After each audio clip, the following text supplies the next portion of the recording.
Hello everyone, welcome to Trades Talk. I am your host, Pop Culture Mechanic. You can call me Pop for short. And in case you're new here on this stream, we do a little bit more mechanicking, a little less pop culturing, but that's a little break we like to take. Get away from all the other things that are going on in the world and concentrate on the important things that are skilled trades, because you need that out there in life. And I'd just like to welcome David Glenn. Nice to see you. There are no accidents, only premeditated carelessness. That's what George Carlin said, eh? Yeah, he's not far from the truth, that's for sure. And you love it when a maintenance plan comes together, as do I. And the incomparable Hannibal Smith from the A-Team. Such an enjoyable show. I really liked watching that back in the 80s. So let's peek into the realm of the news, see what is going on out there in industry. It's you can sort of get a feel for how things are going by how many new facilities are starting up or getting shut down or who's going on strike. So we will have a look at that courtesy of MRO. And there we are. And hello to you, DJ Ronnie G. Nice to see you, DJ. I liked your stream last night with the VHS and fixing it up. Try to get rid of some of that interlacing. That was good stuff. Let's see, what do we got here? I saw one here. It says, lithium company Winsome Resources signs option deal to buy Stoneraway's Renard mine. I just want to see what this is all about, because lithium is a big thing, right? Lithium is what they're going to make all the batteries out of, so it's going to be quite the commodity. I would think, what is it? Lithium, nickel, cobalt, stuff like that. The prices should just be shooting up and up. Australian lithium company Winsome Resources has signed a call option agreement that will allow it to buy the Renard diamond mine in northern Quebec and its associated infrastructure for $52 million.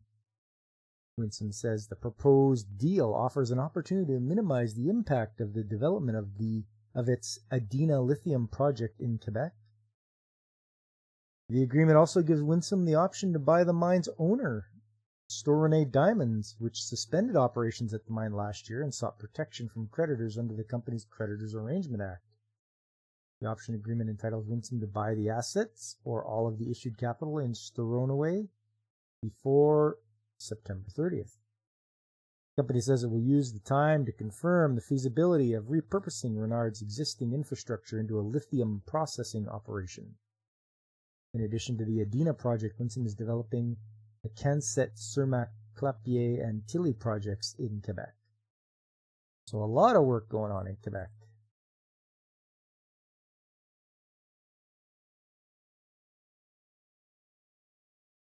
All done with the well, they're all looking for that mine. Mining some lithium. Osco Safety acquires partners with Bedford Reinforced Plastics. Have a look at this. Osco Safety, a provider of safety solutions, has partnered with Bedford Reinforced Plastics, acquiring the rights to be the exclusive source for Ready Series pre-engineered modular composite products. Yeah, I want to see what kind of products those are. Adding Ready Series to Osco's suite of top-quality safety solutions marks a significant milestone, enhancing safety, access, and maintenance needs in industrial and utility markets, as well as other critical applications. The Ready Series system offers industrial platforms and mezzanines, walkways, fixed ladders, handrails, guardrails, stairs, and more. Ready Series provides configurable options to suit various applications. Yeah, I could use some of those. I mean, it's always nice to have I wonder if it's a pre-built. You just buy them. Nice mezzanine. Our relationship with Bedford represents a significant step forward in advancing safety standards across many industries, said Kyle Polino, sales manager at Osco Safety. With Ready Series now part of our portfolio, we're empowered to deliver comprehensive safety solutions that address the most complex challenges with speed and efficiency. Hey, Godzillionaire, how you doing? Yeah, plastic mezzanines and ladders. I mean, they already have fiberglass ladders. I don't know if I would have like an 8-foot plastic ladder, maybe a 4-footer, something that you don't have to get too high on. It says here the key advantages of the Ready Series system include its quick ship capability and ease of installation. Configurable solutions typically align with maintenance fund thresholds, allowing customers to address safety, maintenance, and access concerns quickly and easily. With Ready Series, there's no need to wait for annual budget renewals to alleviate safety risks. Issues can be resolved immediately, minimizing downtime and enhancing workplace safety. Yeah, that's the thing. You know, we bring up safety issues, and management's first question is, well, how much is that going to cost? You know, you're putting a number on safety. If it helps to keep people safe, protect them, it shouldn't matter how much it costs. Within reason, I would think. But some of these guys are so cheap that they don't even want to spend the money for anything safety related. Which is why having a good rapport with your safety manager is the best thing you can do. Foster a good relationship, and you know, let them know you're not trying to not be safe. Always show them that you're being safe, and you can get to know them better, and then they'll be on your side. You'll be like, you know what, we should get this because it's going to be something that's going to keep us safe here and not going to have any accidents, and they'll be behind you, and they can push for it as well as your own or your own voice. They'll add it to you can add it to your, you know, add it to your side. Try to use it against management. That's what I think anyway.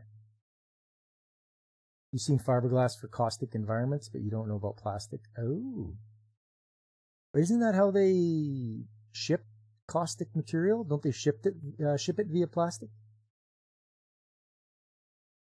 Hey, Gooch, how you doing? Nice to see you. Just going over a little bit of news here. To finish it off, in addition, OSCO's streamlined project management approach with a dedicated team of project managers ensures a seamless experience for customers, guiding them through the process from concept to completion. So we'll see how it goes. Maybe we'll hear more in the future about Bedford Reinforced Plastics and how OSCO Safety is going to be partners with them. But that'll be in the future.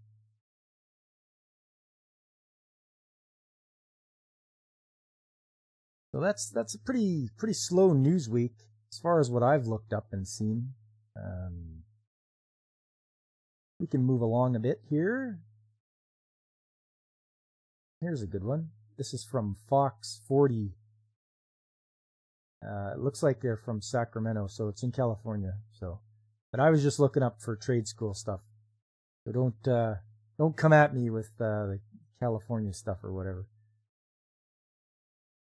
This is what is trade school and is it right for you? So this should be good for anyone that's not very familiar with trade school, what it entails and such. So let's have a look here. Let's see if they get anything right. Put off by student debt and white-collar job insecurity, data shows members of Gen Z are opting for skilled trade work over cubicles and corporate ladders. Really? Okay. Trade schools are often viewed as more affordable, fast track to the workforce, linking students to industries unlikely to be pushed out by AI and other job security threats. I've yet to see AI do my job. I don't think there would be any way it would do my job. A survey conducted by the tech company Thumbtack suggests that 47% of young adults are interested in a trade profession. About 83% are learning a skilled trade. Or they said learning a skilled trade could be a better pathway to economic security. Well, they're not wrong. If they want to, they should show up to my stream here, and we can chat about it.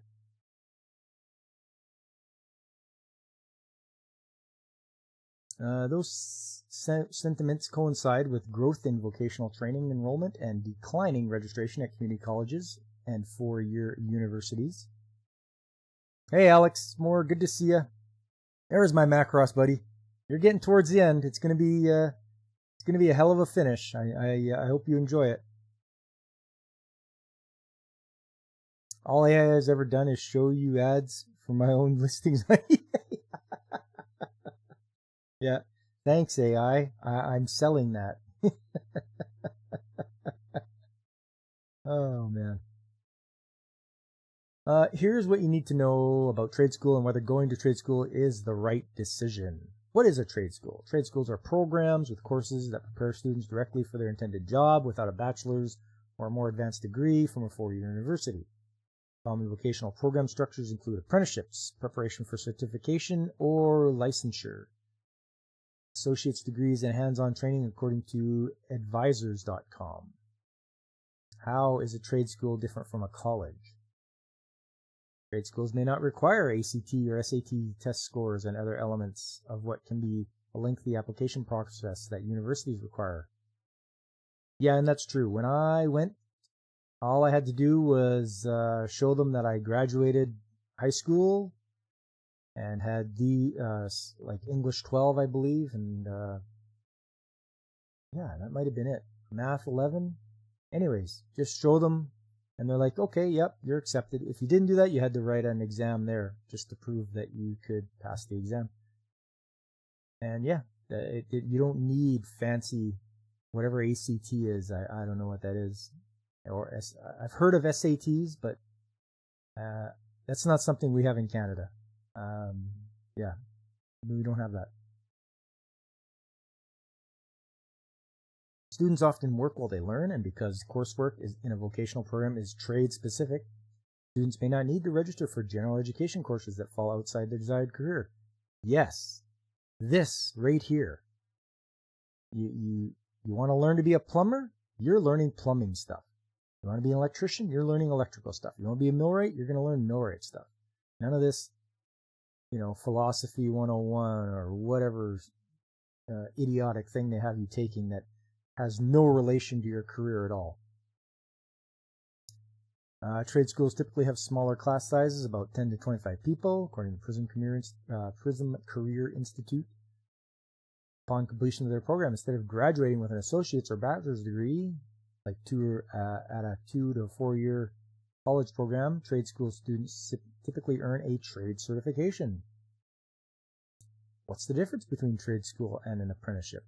According to Indeed, an apprenticeship is an industry-based education program that allows people to receive full practical training while also earning an income.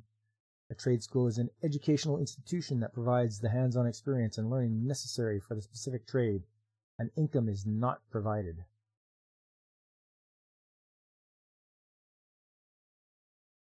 Some trades like carpentry often have both a trade school portion and then an apprenticeship as part of full training.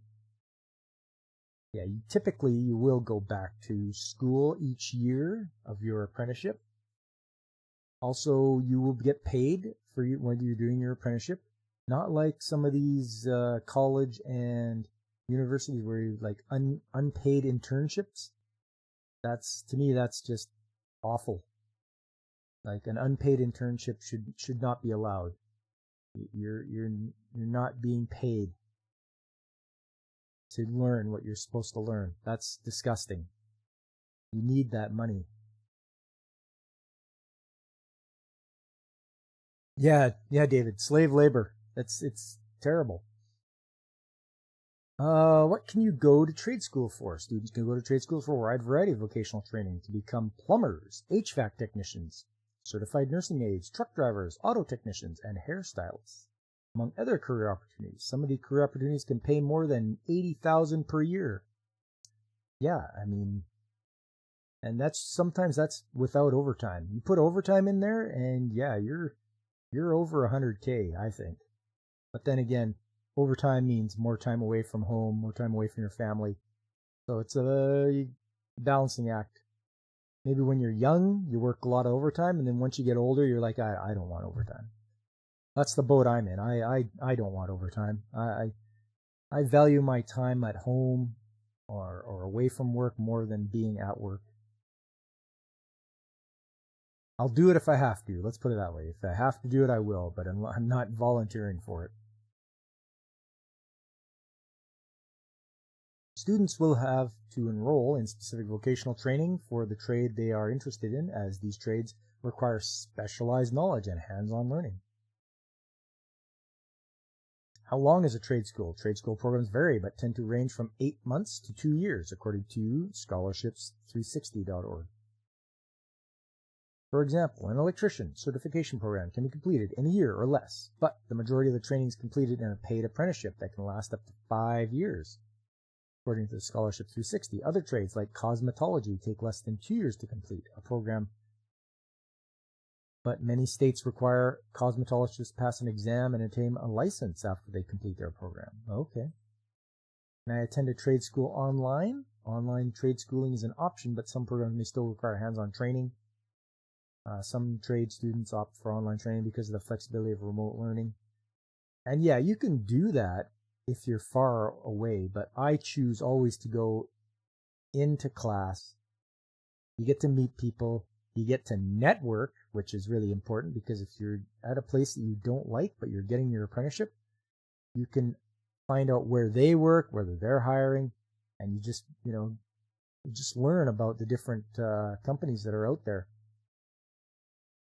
And the learning with each other is good too, because you can quiz each other and, little competitions, who gets the highest mark, blah, blah, blah.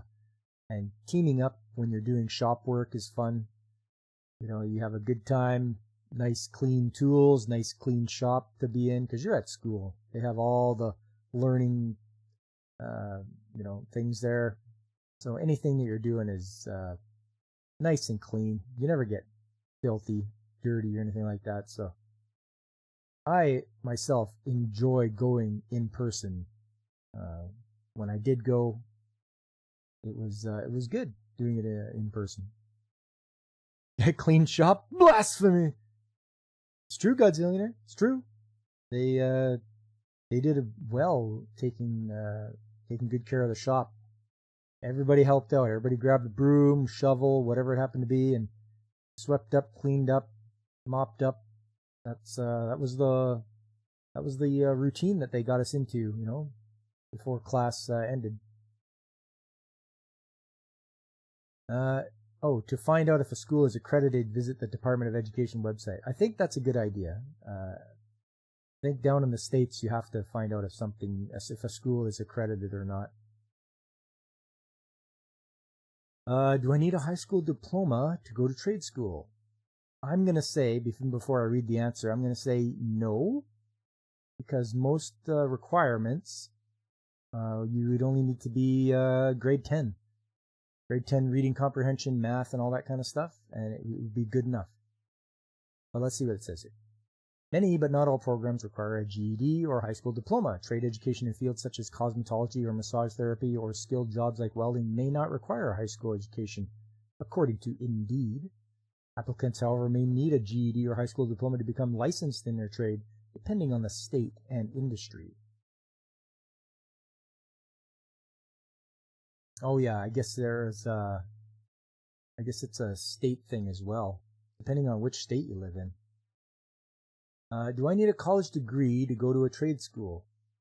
I'm going to say no. Well, let's see what they say here. Some vocational programs for careers such as nursing may require applicants to achieve an associate's degree in a related subject, though many programs for other fields do not. Whether an additional degree is required before attending a trade school will vary by industry and desired career path. How much is trade school? Well, I'm going to tell you before reading it that trade school is a lot less expensive than your college or university. You don't come out at the end with buried up to your neck in debt. That's one of the positives about it. You got to pay your license fee to the Crown so you can have the privilege of working to pay their taxes. Hello, Alice. Nice to see you. I wonder if that means your license is only valid in some states if you don't have a high school diploma or GED, but you can still get a license. Or See, I'm not familiar with what the laws are in the U.S. In Canada, if you get a red seal, you can. That's all that means is it's an interprovincial seal, and you can go between provinces. If you don't get a red seal, it just means you're gonna stay in the province you live in. If you go to a different province, you have to write the exam again. But yeah, I don't know what it's like. Godzillionaire, I don't know if you could speak to that. Do you know anything about red seal in the United States? Is that something you guys have? Jake D! Hey, buddy! Long time no see, eh? Long live the king. Maybe Elvis, if that's who you're talking about. It's a privilege to serve a royal subject.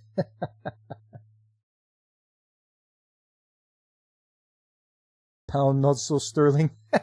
Yeah, okay, DJ. What's it say here? Trade school is often considered a more affordable alternative to a four-year university. As of 2023, public trade schools cost an average of a little more than $12,000, according to data from the career website Zippia. Alternatively, non-profit trade schools cost an average of $16,500, while for-profit trade schools cost an average of $20,000. Tuition costs and other expenses such as textbooks and industry-specific tools or equipment are wide-ranging and vary across industries and program types. Yeah, I had to get textbooks, but I didn't have to buy any specific tools or anything like that. They were all provided by the college. The targeted industry can also dictate tuition costs and related expenses. Studying to be a motorcycle technician, for example, costs an average of $5,100, while studying to be an auto technician costs an average of $22,300, according to Zippia research published in October 2023. Students may qualify for federal student loans to help cover costs. Okay, you think every state needs their extortion fee? Okay.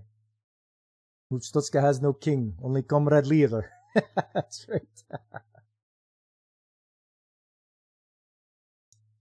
How do you get into trade school? Trade schools, like universities, require students to apply. The process, however, is often less intensive since vocational programs train students specifically for their intended job and therefore tend to have fewer prerequisites.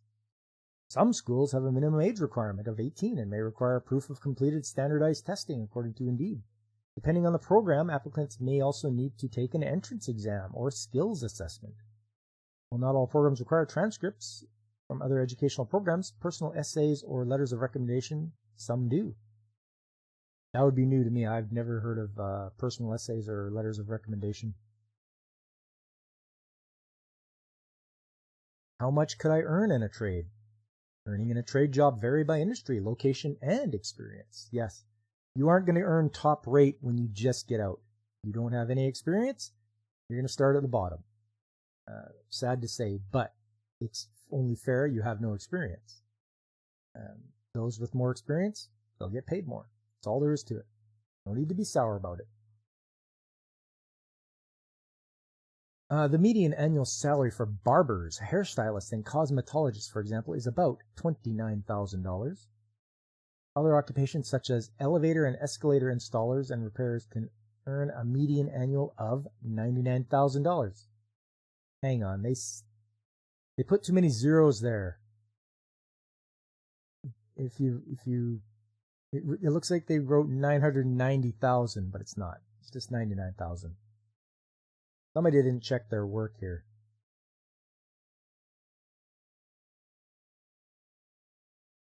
Oh, repairing escalators and elevators, because that's like specialized. You got your own course to be an elevator mechanic, and that's not a bad job. You go from building to building, working on your elevators.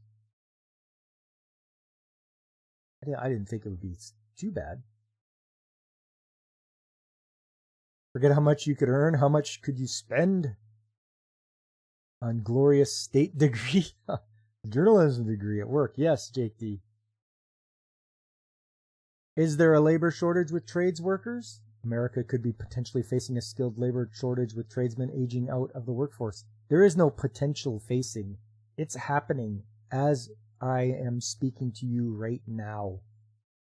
There is no potential. There is going to be a shortage. There is a shortage right now. Some 1.9 million manufacturing jobs over the next decade could go unfulfilled or unfilled if the talent conundrum isn't resolved, according to a new study from the Manufacturing Institute and Deloitte. Some trades like plumbing are expected to be 550,000 workers short by 2027.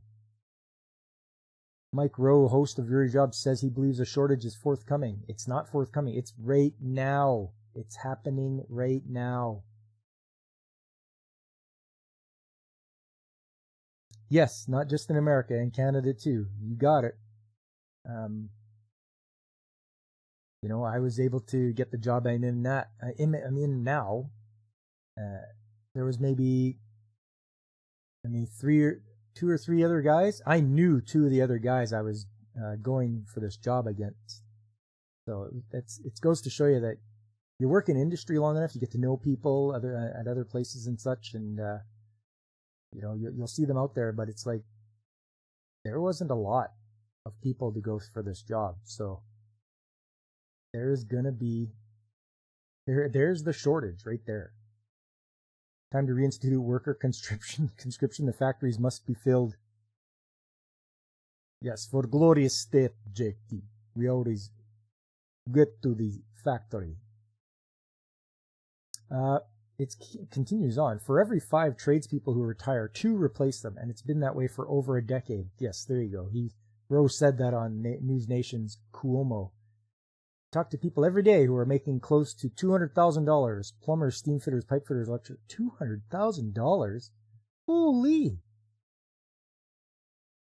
That's nuts. Wow. Anyways, yeah, so he's talking to people that are making lots of money.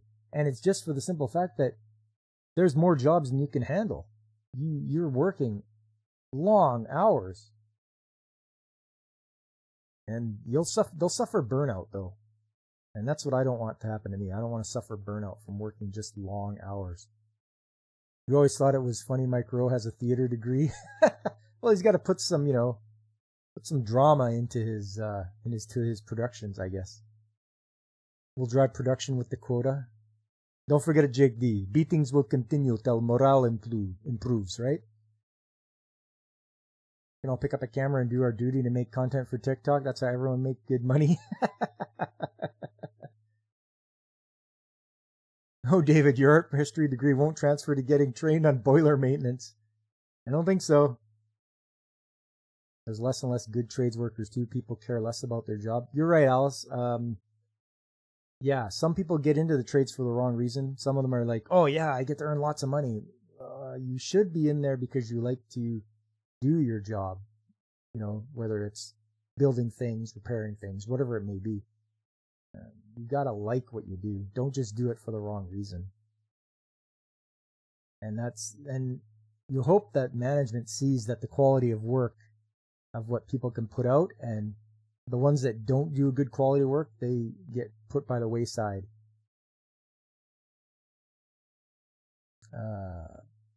Trades are also good for being self-employed, so that helps. Yes, Godzillionaire, exactly. There's a lot of guys that get out and they're like, you know what?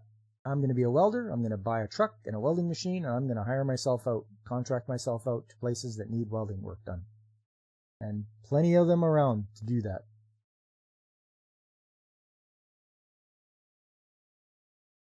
Mike Rowe should start a software company. Mike Rowe.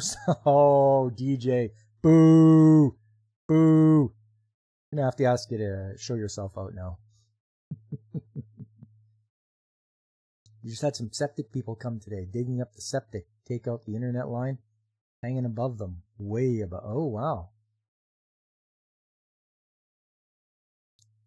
It is possible to achieve 100% workplace satisfaction, comrade Stalin. He praised us this in Gulag.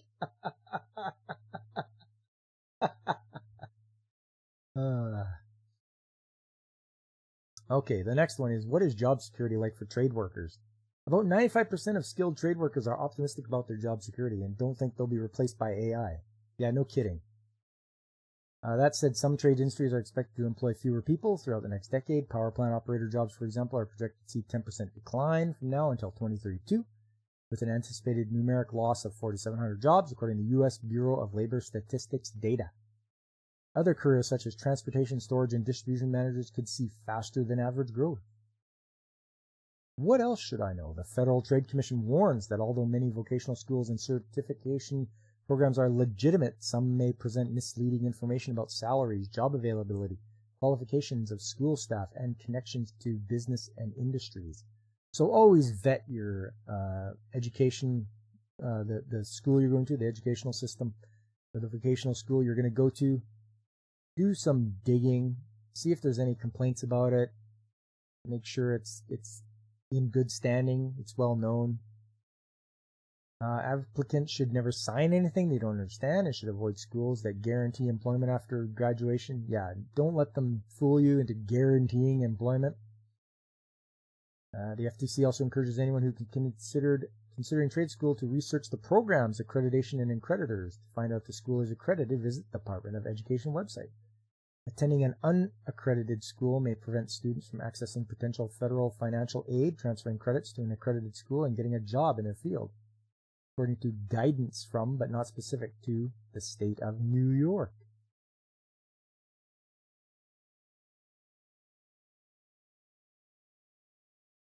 At least somebody appreciates your play on words.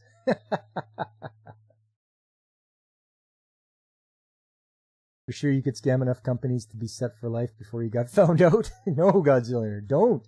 Could possibly go wrong. Yeah, exactly. Figure one good man could oversee a few welding robots.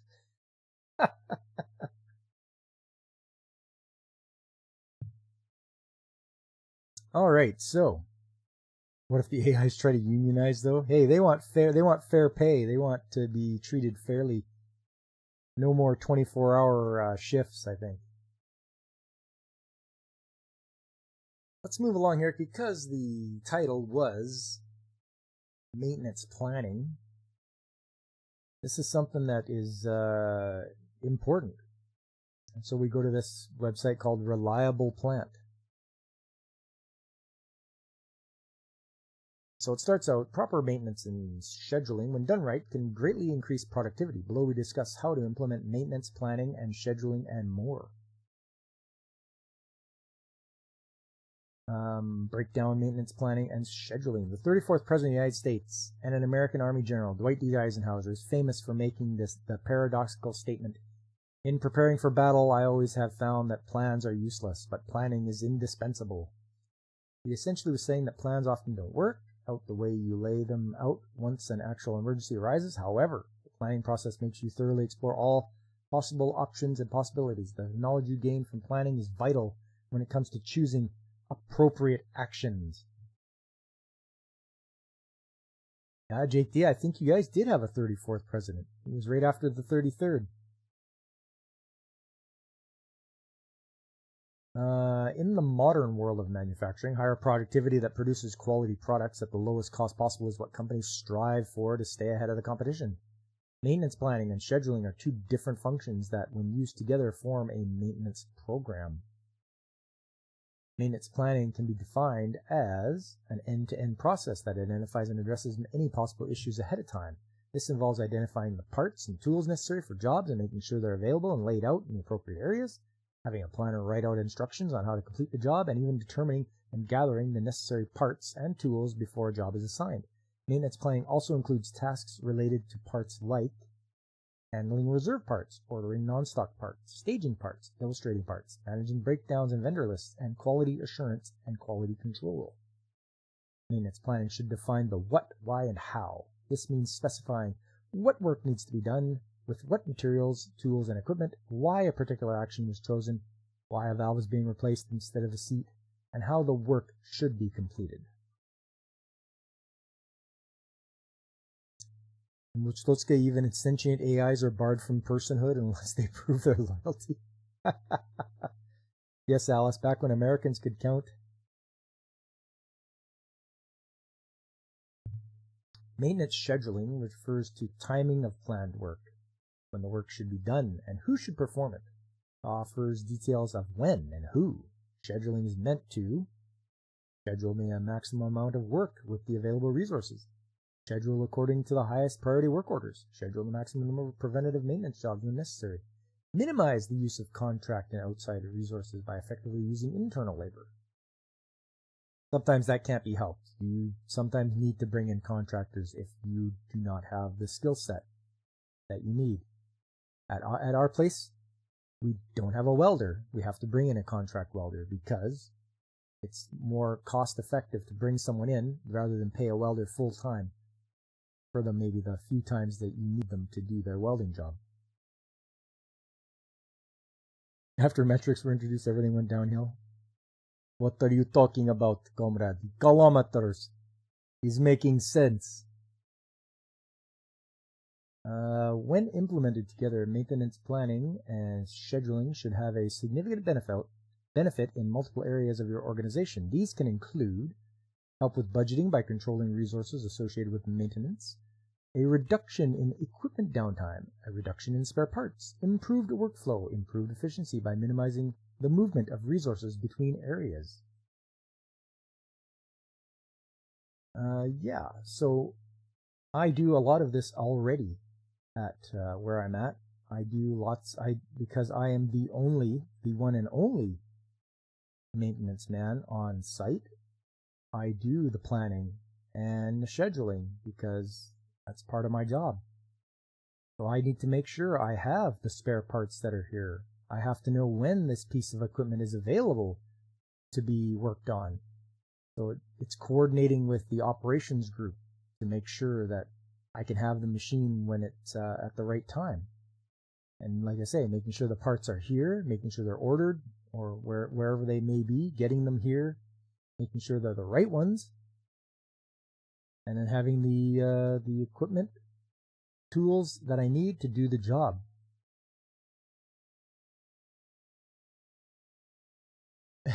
Sense? I mean, it's all in base 10, JT. You got the 10 millimeters equals a centimeter, and then 100 centimeters is a meter. 1,000 meters is a kilometer. So you get it. Don't you get it, huh?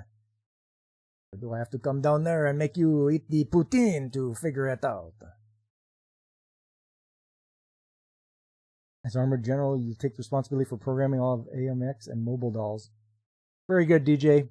You got this, buddy. As discussed earlier, the purpose of maintenance planning is to determine the correct maintenance jobs and get them ready for scheduling. To do this, a designated planner develops a work plan, sometimes a job plan, for each work request. These work plans detail everything a technician must do and use to accomplish the task. There are 6 maintenance planning principles to guide planning in the appropriate direction.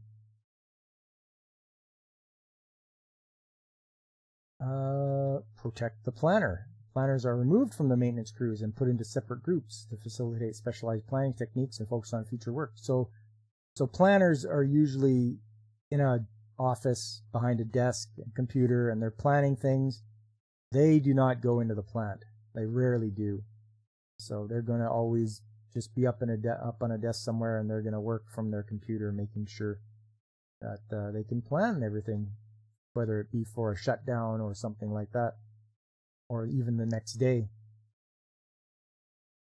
By removing planners from the maintenance crew for which they plan and having them report to a different supervisor, the planning function is protected. As difficult as it may be at times, planners should never be used as field technicians to help complete work, so they can focus solely on planning for future work.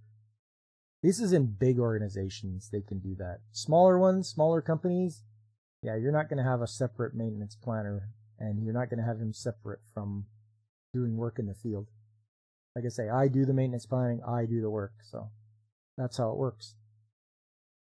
Focus on future work. This principle states that planning groups should only focus on future work that hasn't been started yet, so it can give the maintenance department at least 1 week of backlog work that is already planned and ready to go. Having this backlog allows for the creation of a weekly schedule with the exception of emergencies. Job supervisors or the technicians themselves, not the planner, should resolve any problems that come up during the job.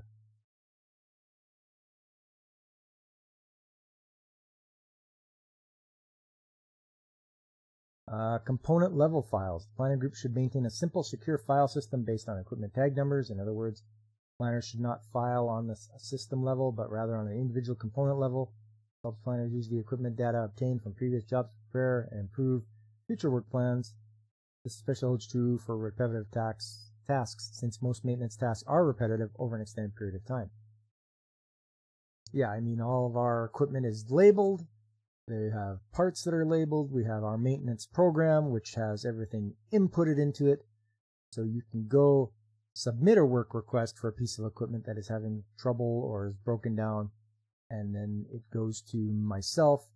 I'll look it over. I'll see what I need for parts, whether they have them, because you can track stock of spare parts and see if they have it, see if you can get the job done, or whether it has to wait until parts come in.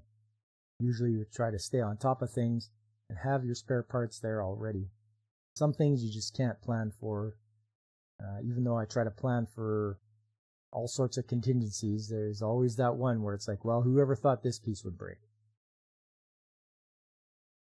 Use planner judgment for time estimates. Planners should use their experience and skills in addition to the file information to determine time estimates for work orders. So this is good when a planner was a former maintenance man. Then you can't fool him, or he won't be ignorant as to how long things take. A good planner will be like, okay, this job should take this long. And then the workers, the technicians, or whoever it is, they can't fool the planner either. They can't say, oh, this job's going to take a long time. The planner can be like, no, it takes this long. I've done it before. Recognize the skill of the techs. Planners need to be aware of and recognize the skills of their craft technicians, and when determining job plans, they should determine the scope and work request and plan the general strategy of the work, including preliminary procedure if there isn't one around skill level. Yeah, that's what they got to do. They got to know that. Do you have to do an ISO 9000 for your maintenance plan? No. Nope, not at all. ISO 9000 is a designation you get, and that just means that you track whatever your product is that you're making, and you can always locate if there's any kind of discrepancy. If something happens, you can go back, because everything is tracked with paperwork and such, whether be it electronic or actual physical paperwork. Takes a full shift to reverse rotation on a 3-phase electric motor, right? Try to fool me, Godzillionaire. I know better. Measure performance with work sampling. Principle states that the wrench time is the primary measure of workforce efficiency and the planning and scheduling effectiveness. Wrench time is defined as the time in which technicians are available to work and not being kept from working on a job site by delays, such as waiting for assignment or parts and tools, obtaining clearance, travel time, etc. The thing that takes a long time is getting a work permit.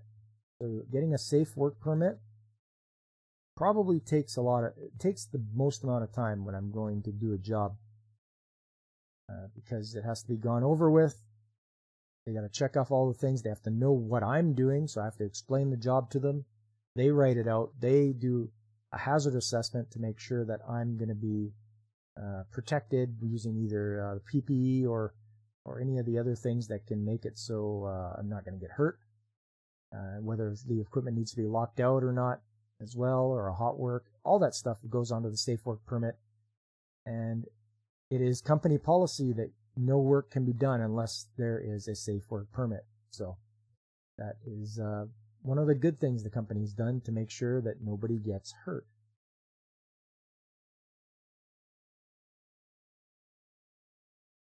But this keeps going on and on. This stuff, I'm probably going to lose you guys on here. This is good for if you suffer from insomnia, it looks like. Wow, that's a lot.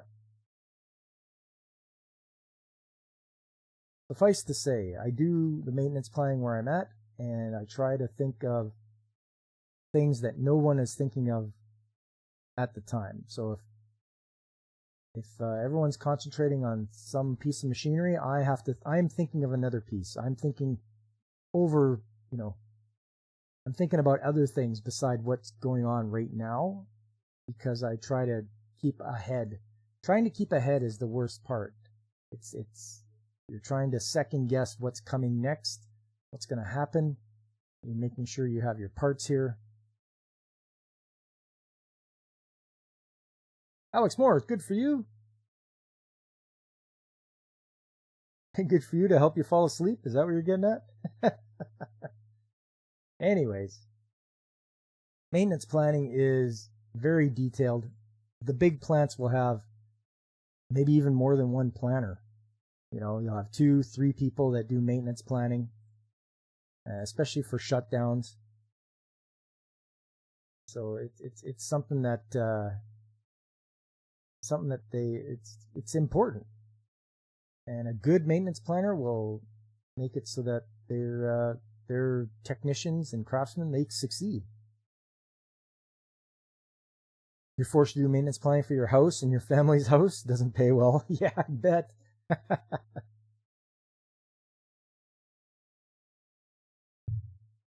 I'm happy to do it though. I'm happy to do it. I'm the lone maintenance guy.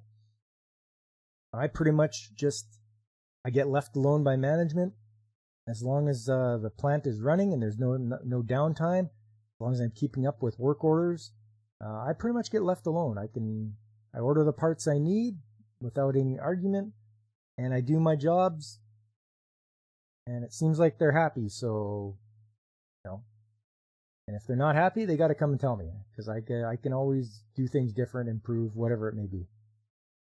You give cybersecurity advice to your family with selective deafness, also pays poorly. That's all right, DJ. All right, you guys. You know what comes up next, eh? I got pictures. I know I forgot some last week, but this week I got them. And you guys are going to be just blown away by this. Because I got stories for you. Okay, we'll just go like this and like that. There we go. Okay, so quick story for you. At the plant there, we were experiencing an odor, and the guys were like, "What is that smell? It smells like septic, rotten, you know." And everyone was like, "Oh, it's coming from the pit. It's coming from the sulfur pit. It's making that big stink." And no, it was not. It was not at all. What was happening was this thing here, this pipe. So this yellow stuff is just insulation. But this is an old carbon steel. Come on now. There we go. This is an old carbon steel pipe. And this thing, it holed out. Like it rotted. So the guys went up there and they took off the insulation to look and see how bad it was, and there's a few holes in this thing. So as you can see, I don't know how well I'd have to clean up. I'm kind of afraid to touch this thing. I don't want to put another hole in it. But it's been isolated, and it is not it doesn't stink anymore at the plant. It's better now. But this is what was doing it. This carbon steel. Now we should ideally have stainless pipes, and we're gonna have to check over a lot more of these because we might have a few more carbon steel pipes. But that's gonna be at our next shutdown. This is gonna be changed out. It has to be. We cannot run any kind of material through it. So it's pretty crazy.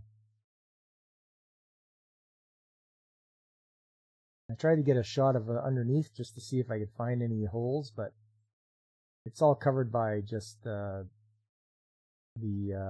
insulation. But I do have a video.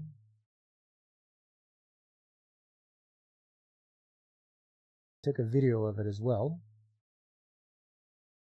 Let's see. There it is.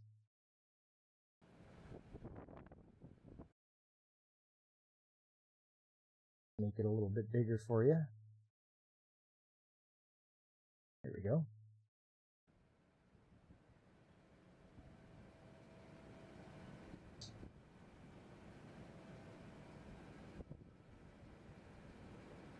Tried to get a good look at it. And you can see there's they stopped opening it up there, but wanted to get a good look from it from underneath as well.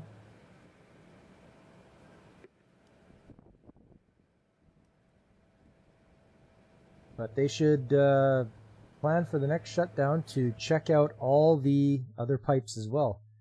Take all the insulation off them and make sure that they are going to not leak like that one.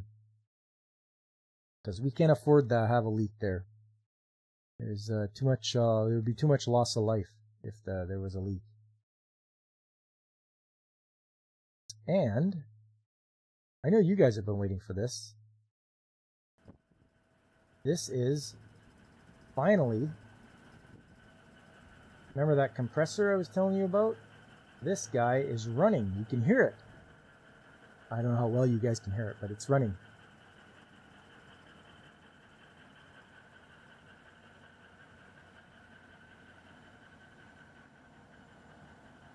There's big motor. There's a little one for the lube box. There's the lubricators up there. So these guys, back up a little bit here. Yeah, these guys lubricate the packing between the stages and the distance pieces. So there's some distance pieces, and there's the high pressure side and low pressure side, and they have like carbon packing. And these guys put oil into that packing. It helps lubricate the rod and such, and it provides like a dynamic seal so that things won't get past it. You won't have any leaks. There's the crankcase oil indication. Those black things there, we'll go back a bit. These black things here, this one here especially, this is a heater. For those winter months, we keep the crankcase heated up because this is all outside. It's all exposed to the elements. There's one on the lubrication box as well. So we have two heaters up there. So right up here, distance piece. And then here is the high pressure pistons and cylinder and valves in here. And then on the end is the low pressure piston, low pressure valves. So you might think it did the low one first and then to the high pressure, but nope, the low pressure is on the outside.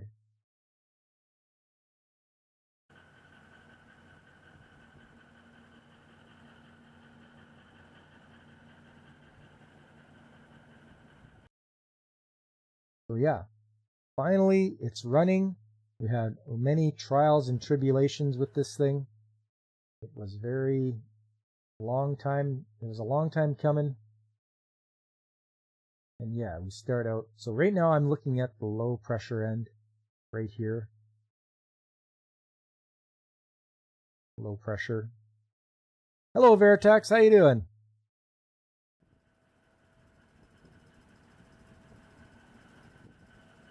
There's the high pressure end right there. So the suction is in the top and discharges at the bottom.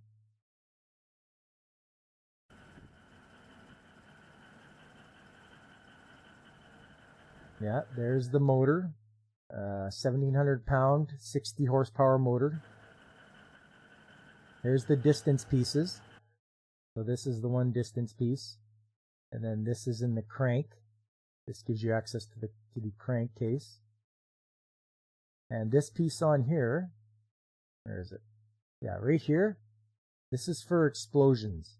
So if something happens and there's a buildup of gases and an explosion, it directs the explosion down instead of blowing out the side of the compressor.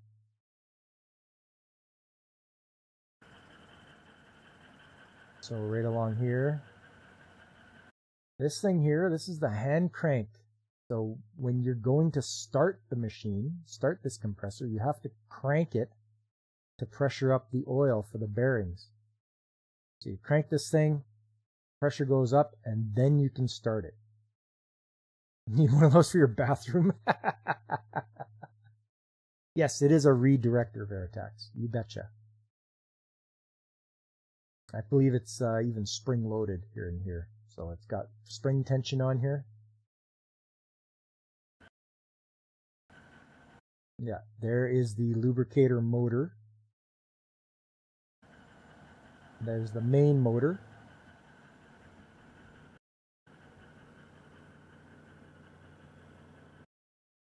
So each one of these will put a couple of, it'll drop like maybe, I don't know, maybe 2-3 drops every 10 seconds. And where is it? There it is. Back there, you can see there's the other heater for the lubrication box. So that will keep this oil nice and warm. Although with the weather we get, I am guessing we're going to have to get an insulated box made to go over top of this, just to keep the heat in, because it does get that cold where we're at. And there's the other one. I don't know what we're going to do for that.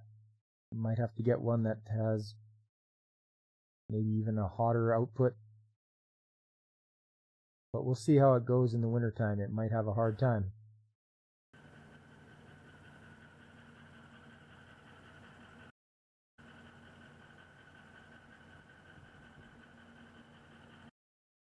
So I had to add this filler here because the guys that built this, they did not have a filling cap for this machine, if you can believe it.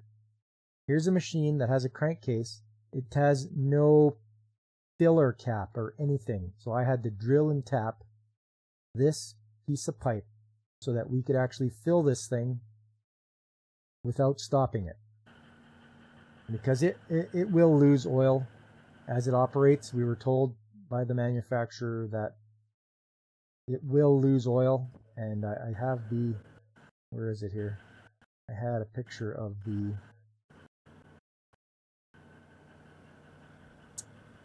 crankcase level indicator is right there. There it is. The oil level is right there. And this will eventually work its way down to about halfway, and then it'll work its way down to a little more, and then you got to add more oil to it as it's running, because once again, this machine is not supposed to turn off. It's supposed to run 24/7 making hydrogen sulfide. So yeah, that is the new compressor doing its job finally. It's been a long time coming. It's very, very good to see that it's finally working with all the stuff that we've gone through with it, like all the leaks that it had, because it did have a trouble with some leaks, and they had to come in and they pretty much had to separate the high pressure and low pressure ends because the leak was happening right there, right in that spot. And it was just metal to metal contact. They didn't put any kind of gasket in there at the factory. So failure on their part. That's what you get for getting it built in India, I guess. But they just did metal to metal contact. So the company we bought it off of had to come in on their own dime, split it apart, put in some, they just used Loctite Forma gasket. They put that in and they sealed it back up. So we'll see how that plays out. There's a shot of the end. It's very thin. Like, compared to the base that it's on, the compressor isn't exactly that wide. Another shot of the lubrication box. Shot of the back end. So there's the crank. This is the crankcase. They could have put a filler back here, but they didn't. It's just blows me away that no one would say anything at the company that built it, like, hey, shouldn't we put a place for them to put oil in? Apparently you're supposed to dump it down the breather. But how does that go? You've got the lubrication box right over top of the breather. Like, someone's a genius here, right? I don't get it. There's that heater again. So that heater, it's just a big element that goes into the lube box, keeps it warm.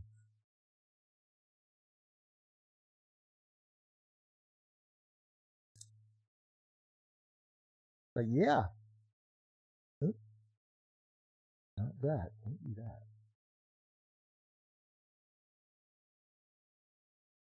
Curb cost? What do you mean by curb cost, Alex? Like how much the machine cost itself?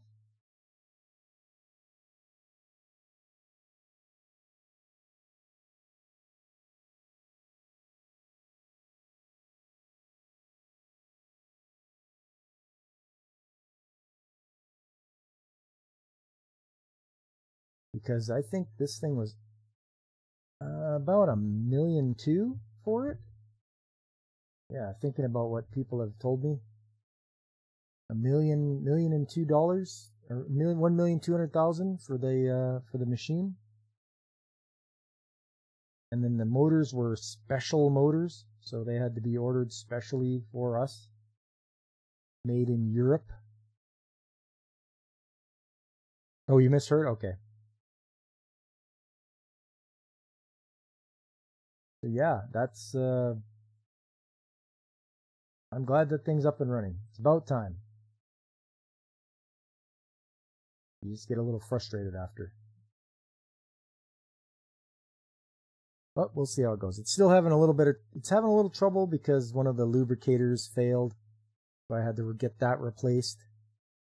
And it seems to be doing okay now. So just little, what do you call it? Little idiosyncrasies, or like the little bugs that you have to iron out when you're running a new piece of machinery. Just things you have to do when you're in the maintenance profession. You get to learn the machine, what it's like. You get to learn who to get the parts from, and all that kind of good stuff. So yeah, it's a big learning curve. The poor operators, they don't even have a proper operating manual. No one's given us an operating manual for that thing yet. So we're not impressed with the guys that sold us the machine. But I'm going to start wrapping her up now.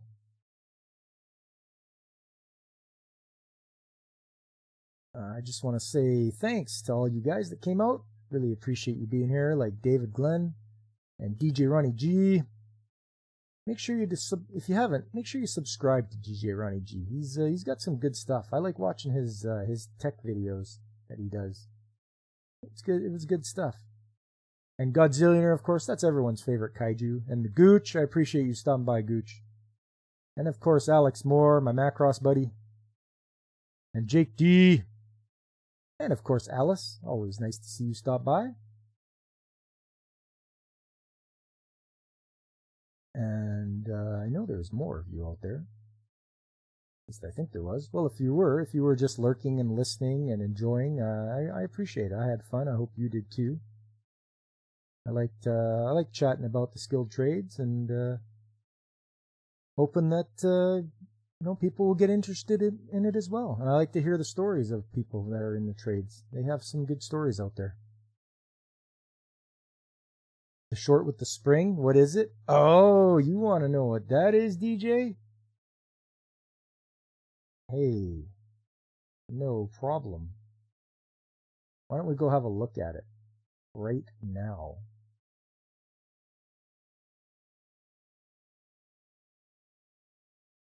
Just go here, here, and we'll go here. Go to my shorts. What do you mean something went wrong? Come on now.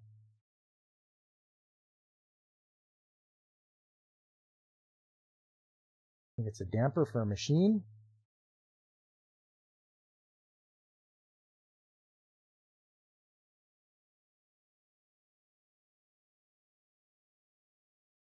Maybe I'll try this way then. There we go.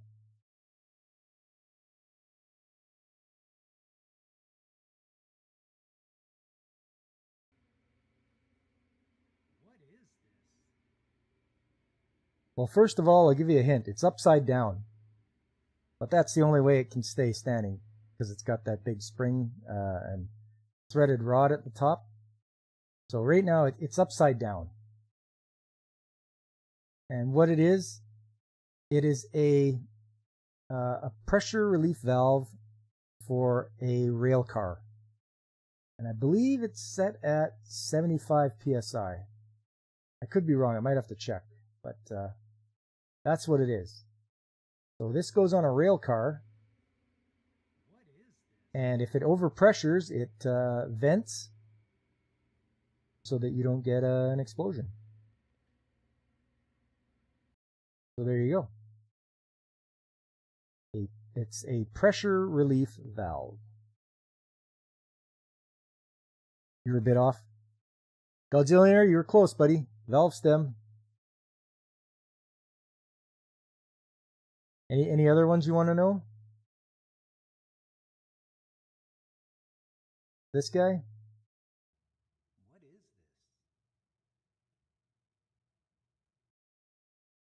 Let's try it once more. What is this? That paper towel was covering up what it is. That's why I did that. I covered it up so that nobody would know. This is a wheel chocks for a rail car to stop the rail car from rolling. If the brakes fail, then you have these. They chock the wheels up, and then you can see from a distance whether they're chocked as well, because it has a big reflective sign on it. So yeah, there you go. I want to give away all my secrets, but you asked. So yeah, if you guys could do me a favor, hey, please hit that like button. Subscribe if you haven't already. Spread the word. Let people know I'm here. And there's other channels out there that I watch and enjoy, like Pacific 414 and Blaine's Escape Corner, actually, he's doing his stream right now as we speak. I think he's building a Gundam. No, he's not. He's building a keyboard.